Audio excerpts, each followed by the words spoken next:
is here.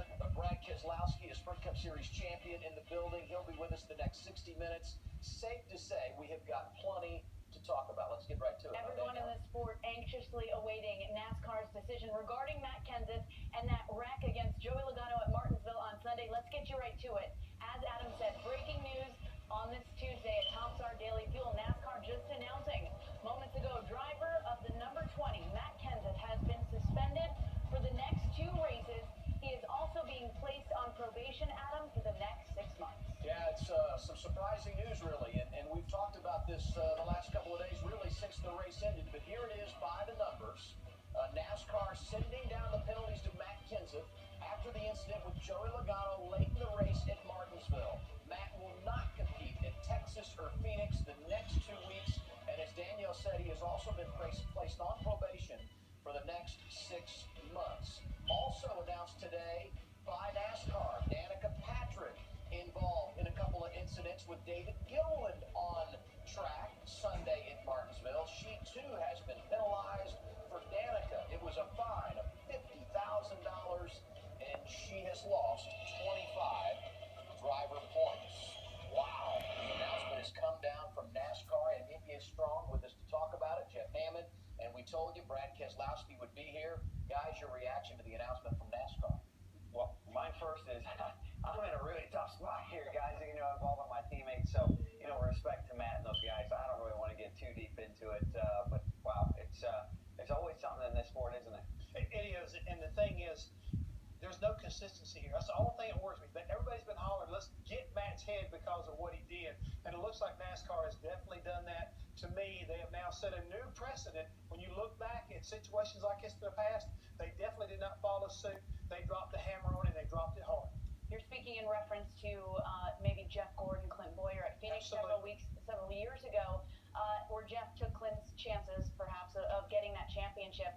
Brian France speaking out on this yesterday, Brad, want to get your take. He said, we need to have rules in place where drivers understand the way you pay back another driver is not taking rules into their own hands and doing something as egregious as Matt Kenseth did. Again, 2-race suspension.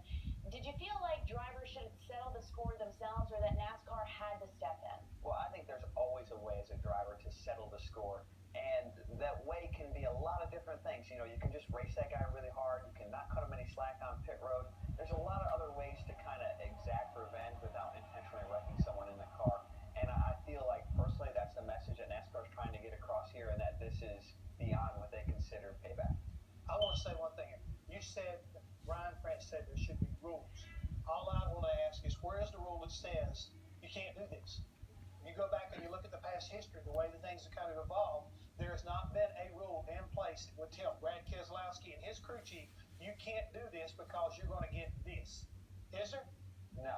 Okay, that's my biggest problem with what's going on here. Perhaps not a rule, but are they sending a clear message, Brad? There's a message. Do you think differently now, knowing you might get parked for 2 races? Yeah, I think it's a pretty clear message that you can't intentionally wreck the leader when you're 6 or 7 or how many laps down, especially not in the chase. I think that was a pretty clear message beforehand, and I would have been surprised more so if there was not a penalty than if there was. And I'm wondering if the 2-race suspension, and we know that is a really big deal by NASCAR standards, how much of that was escalated by, one, as you said, Joey was the race leader when he wrecked him, and Matt was 9 laps down, but number 2, the position that Joey was in the championship, and knowing the outcome this could have in regard to a guy that's a legitimate contender, maybe the favorite to go out and win the title.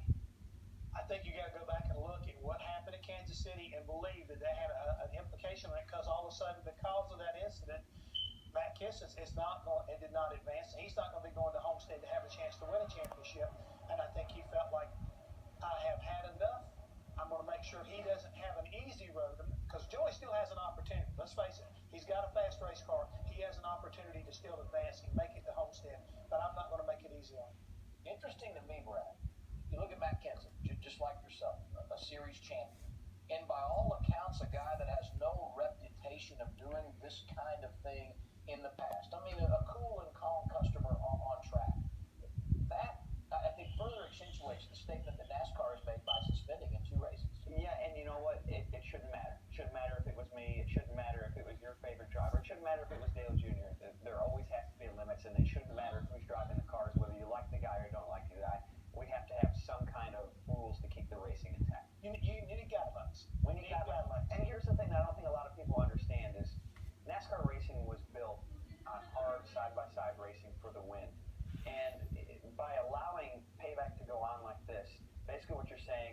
what Joey did at Kansas was wrong, and that racing hard for the win was wrong. And if you do that, you're going to allow someone else to come out and intentionally wreck you later on in the year or whenever. And that keeps you from racing as hard. And in the long term, it hurts the sport. And I think NASCAR sees that part. A strong message being sent today from NASCAR.